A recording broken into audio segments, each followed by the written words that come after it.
Hello students, class 11th के chemistry के इस नए लेक्चर में आप सभी का बहुत बहुत स्वागत है। आप सभी जानते हैं कि हम वेस्पर थ्योरी कंप्लीट पढ़ चुके हैं और किस मॉलिक्यूल की किस तरीके से हम ज्योमेट्री बता सकते हैं, क्या उसकी शेप होगी, ये वेस्पर थ्योरी के अकॉर्डिंग हम सब पढ़ चुके हैं। तो लिमिटेशन देख लेते हैं वेस्पर थ्योरी की। जो valence shell electron pair repulsion theory है वो क्या क्या एक्सप्लेन नहीं कर पाई। सबसे पहले है VSEPR theory can not explain the shape of molecule which have very polar bond. जैसे कि Li2O लिथियम ऑक्साइड है, उसकी वाटर के जैसा स्ट्रक्चर होना चाहिए उसका, लेकिन वो कैसा है, लीनियर है। तो जो पोलर बॉन्ड हैं जिनके अंदर पोलैरिटी है, उन मॉलिक्यूल्स की शेप एक्सप्लेन नहीं कर पाए। सेकंड जो लिमिटेशन है, this theory is enable to explain the shape of molecules having extensive delocalised pi electron system. जिस मॉलिक्यूल के अंदर डीलोकलाइजेशन है पाई इलेक्ट्रॉन्स का, उस मॉलिक्यूल की शेप को एक्सप्लेन नहीं कर पाई। एंड नेक्स्ट, ये जो थ्योरी है वो कुछ मॉलिक्यूल्स की शेप, जैसे इनर्ट पेयर ऑफ इलेक्ट्रॉन है जिसके अंदर, उनकी शेप के बारे में नहीं बता पाई। और जो ट्रांजिशन मेटल कॉम्प्लेक्सेज हैं उनकी शेप के बारे में भी नहीं पता कर पाई। ये लिमिटेशंस हैं वेस्पर थ्योरी की। और जो वेस्पर थ्योरी के अंदर जो लिमिटेशंस हैं उनको ओवरकम करने के लिए एक जो नई थ्योरी है, वैलेंस बॉन्ड थ्योरी, हम वो पढ़ेंगे। वैलेंस बॉन्ड थ्योरी क्या कहती है उसके बारे में, और वैलेंस बॉन्ड थ्योरी के अकॉर्डिंग कैसे कोवलेंट बॉन्ड की फॉर्मेशन होती है, ये सभी हम आज की इस वीडियो में डिस्कस करने वाले हैं। क्योंकि जो वेस्पर थ्योरी की लिमिटेशन थी वो किसके द्वारा ओवरकम, सबसे पहले वैलेंस बॉन्ड थ्योरी के द्वारा। अगर फिर भी कोई उसकी भी जो लिमिटेशंस होंगी फिर भी कोई बच जाती है कुछ चीज़ें, तो वो मॉलिक्यूलर ऑर्बिटल थ्योरी MOT। तो हम सबसे पहले वैलेंस बॉन्ड थ्योरी के बारे में पढ़ते हैं। वैलेंस बॉन्ड थ्योरी क्या है? तो वैलेंस बॉन्ड थ्योरी के अकॉर्डिंग एक कोवलेंट बॉन्ड बनता है।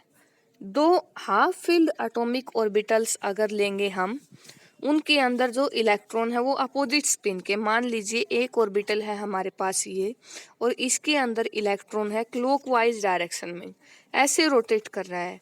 और सेकंड हमने हाफ फील्ड एटॉमिक ऑर्बिटल लिया जिसके अंदर एक इलेक्ट्रॉन है, लेकिन वो कैसा है, एंटी क्लॉकवाइज डायरेक्शन में, वो इस तरीके से रोटेट कर रहा है।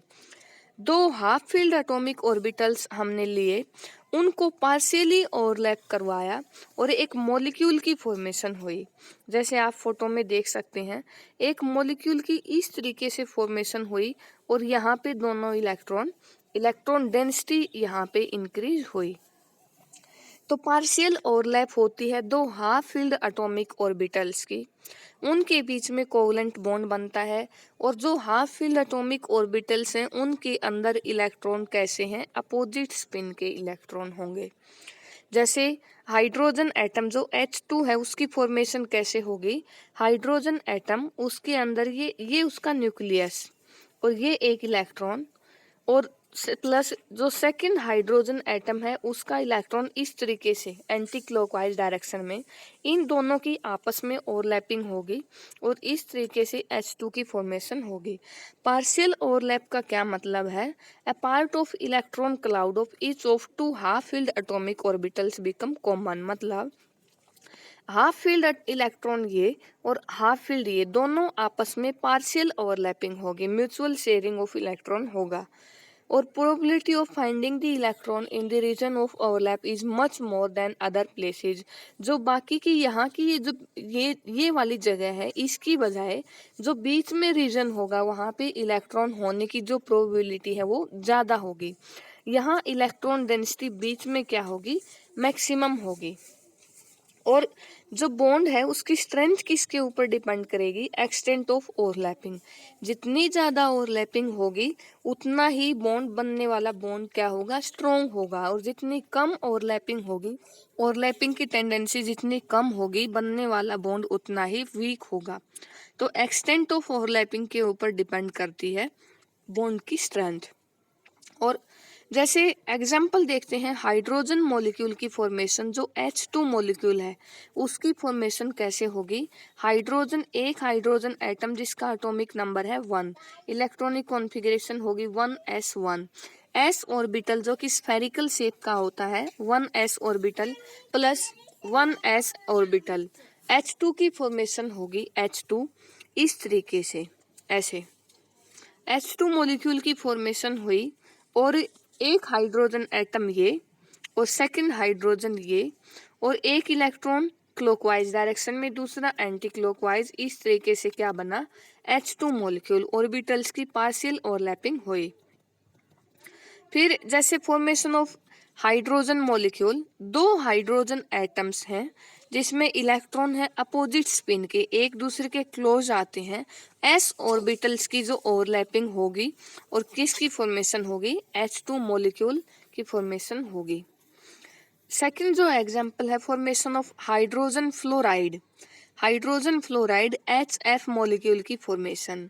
हाइड्रोजन का atomic number 1, electronic configuration 1s1। जो फ्लोरीन है उसका एटॉमिक नंबर 9, उसकी इलेक्ट्रॉनिक कॉन्फ़िगरेशन क्या होगी 1s2, 2s2, 2p5, 2p5 इस तरीके से होगी।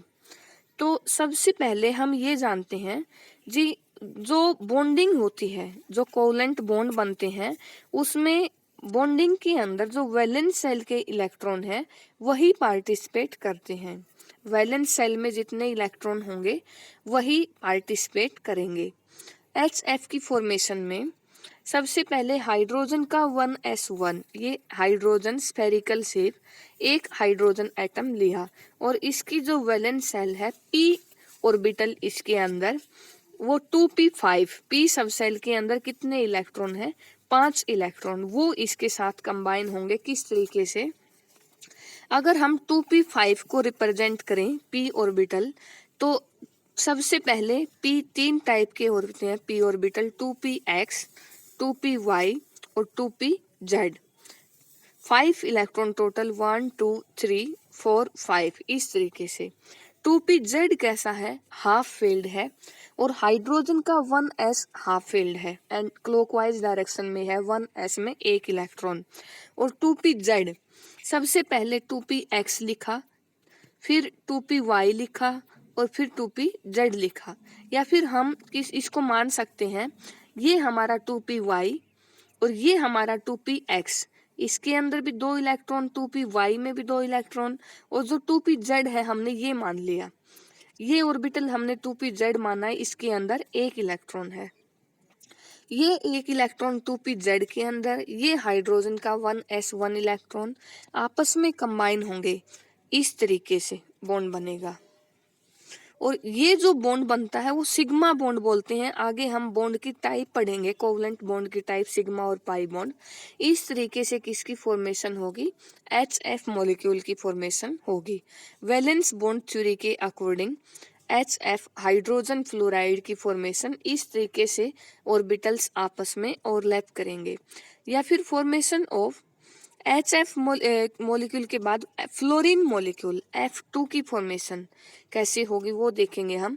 हमने अभी पढ़ा है जो 2pz ऑर्बिटल है उसके अंदर एक इलेक्ट्रॉन है, 2px और y में दो दो इलेक्ट्रॉन है और 2pz में ये है। एक 2pz इस फ्लोरीन एटम का और दूसरा 2pz दूसरे फ्लोरीन एटम का, इस तरीके से कंबाइन होंगे। ये 2pz, इसमें एक इलेक्ट्रॉन, ये 2px और ये 2py, इनमें दो दो इलेक्ट्रॉन।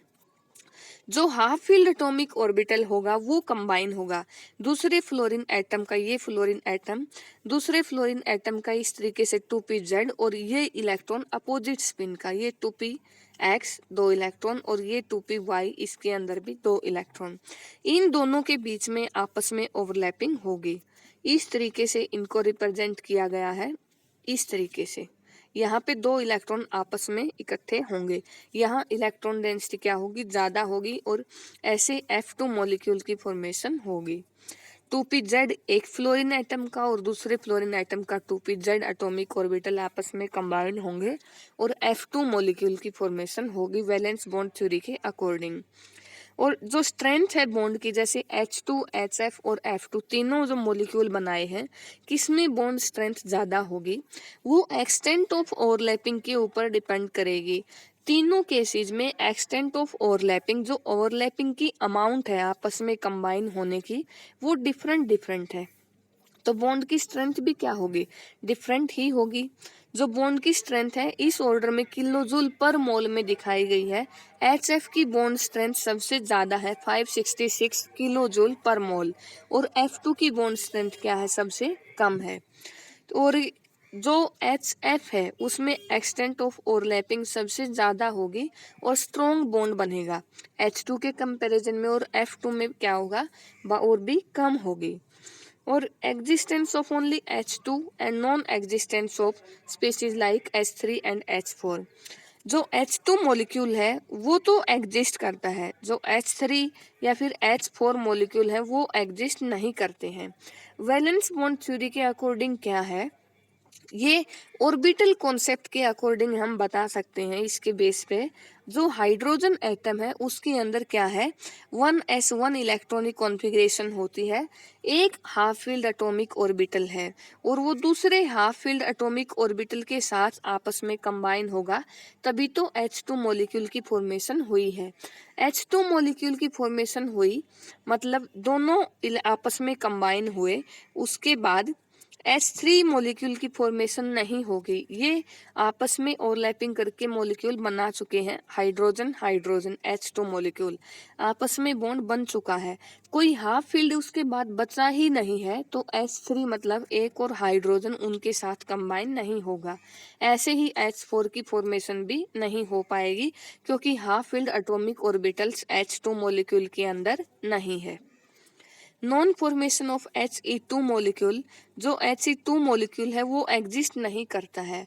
हीलियम और हीलियम के बीच में कोवलेंट बॉन्ड नहीं बनेगा, ये मॉलिक्यूल होता ही नहीं है एक्चुअली। वो हम ऑर्बिटल कॉन्सेप्ट के बेसिस पे बता सकते हैं, क्योंकि अगर हीलियम एटम का एटॉमिक नंबर क्या होगा 2, जब इसकी इलेक्ट्रॉनिक कॉन्फ़िगरेशन लिखेंगे 1s2 मतलब s ऑर्बिटल और उसके अंदर 2 इलेक्ट्रॉन, ये एक हीलियम एटम दूसरा हीलियम एटम, ये तो इनके बीच में ओवरलैपिंग नहीं होगी, क्योंकि यहाँ पे half filled atomic orbital present है ही नहीं। जो वैलेंस बॉन्ड थ्योरी है उसके अकॉर्डिंग तो हम इसको इसी तरीके से एक्सप्लेन कर सकते हैं, क्योंकि यहाँ पे हाफ फील्ड एटॉमिक ऑर्बिटल्स नहीं है, इस वजह से ये कंबाइन नहीं होंगे और He2 मॉलिक्यूल नहीं होता है।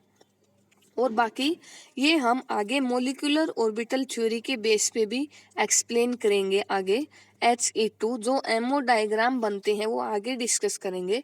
वहाँ पे अगर बॉन्ड ऑर्डर निकाला जाता है तो वो 0 आता है, मतलब हीलियम हीलियम के बीच में कोई भी बॉन्ड नहीं बनता है। इस तरीके से हम इसकी नॉन फॉर्मेशन बता सकते हैं, और ये जो कॉन्सेप्ट बताया गया है वो वैलेंस बॉन्ड थ्योरी के अकॉर्डिंग है, उसके बेसिस पे है। तो गाइज ये था आज का हमारा लेक्चर। आई होप आपको ये अच्छे से समझ आया होगा। सो प्लीज चैनल को लाइक शेयर और सब्सक्राइब जरूर कर देना। Thank you guys.